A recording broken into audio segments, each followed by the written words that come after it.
ಅಭಿಷೇಕ್ ಬಡಿಗೇರ್. ನಾನು ಸರ್ಕಾರಿ ಪ್ರೌಢಶಾಲೆ ರಳಿಕಟ್ಟಿ 9ನೇ ತರಗತಿಯಲ್ಲಿ ಓದುತ್ತಿದ್ದೇನೆ. ಉದ್ದೇಶ: ದ್ರವೀಯ ಕಣಗಳು ಅತ್ಯಂತ ಚಿಕ್ಕದಾಗಿವೆ. ಉಪಕರಣಗಳು: ಪೊಟ್ಯಾಷಿಯಂ ಪರ್ಮಾಂಗನೇಟ್ 5 ಬೀಕರ್ಗಳು ಮತ್ತು ನೀರು.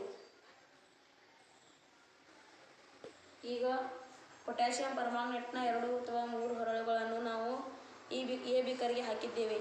ಎ ಬೀಕರಿಂದ ಮತ್ತೆ ಬಿ ಬೀಕರ್ಗೆ 10 ರಿಂದ 20 ml ನೀರನ್ನು ಹಾಕಿದ್ದೇನೆ. ಬಿ ಬೀಕರಿಂದ ಸಿ ಬೀಕರ್ಗೆ 10 ರಿಂದ 20 ml ನೀರನ್ನು ಹಾಕಿದ್ದೇನೆ. ಸಿ ಬೀಕರಿಂದ ಡಿ ಬೀಕರ್ಗೆ 10 ರಿಂದ 20 ml ನೀರನ್ನು ಹಾಕಿದ್ದೇನೆ. ಡಿ ಬೀಕರಿಂದ ಇ ಬೀಕರ್ಗೆ 10 ರಿಂದ 20 ml ನೀರನ್ನು ಹಾಕಿದ್ದೇನೆ. ಈಗ ಇಲ್ಲಿಯೂ ಕೂಡ ಬಣ್ಣ ಬಂದಿದೆ. ಈ ಪ್ರಯೋಗದಿಂದ ನಾವು ತಿಳಿಯುವುದೇನೆಂದರೆ, ಪೊಟ್ಯಾಷಿಯಂ ಪರ್ಮಾಂಗನೇಟ್ನ ಕೆಲವು ಹರಳುಗಳಲ್ಲಿ ಅತ್ಯಂತ ಹೆಚ್ಚಿನ ಪ್ರಮಾಣದ ನೀರನ್ನು ವರ್ಣಮಯ ಮಾಡುತ್ತದೆ. ಈ ಪ್ರಯೋಗದಿಂದ ನಾವು ತಿಳಿಯುವುದೇನೆಂದರೆ, ಒಂದು ಪೊಟ್ಯಾಷಿಯಂ ಪರ್ಮಾಂಗನೇಟ್ನ ಹರಳಿನಲ್ಲಿ ಮಿಲಿಯನ್ ಗಟ್ಟಲೆ ಕಣಗಳು ಕಂಡು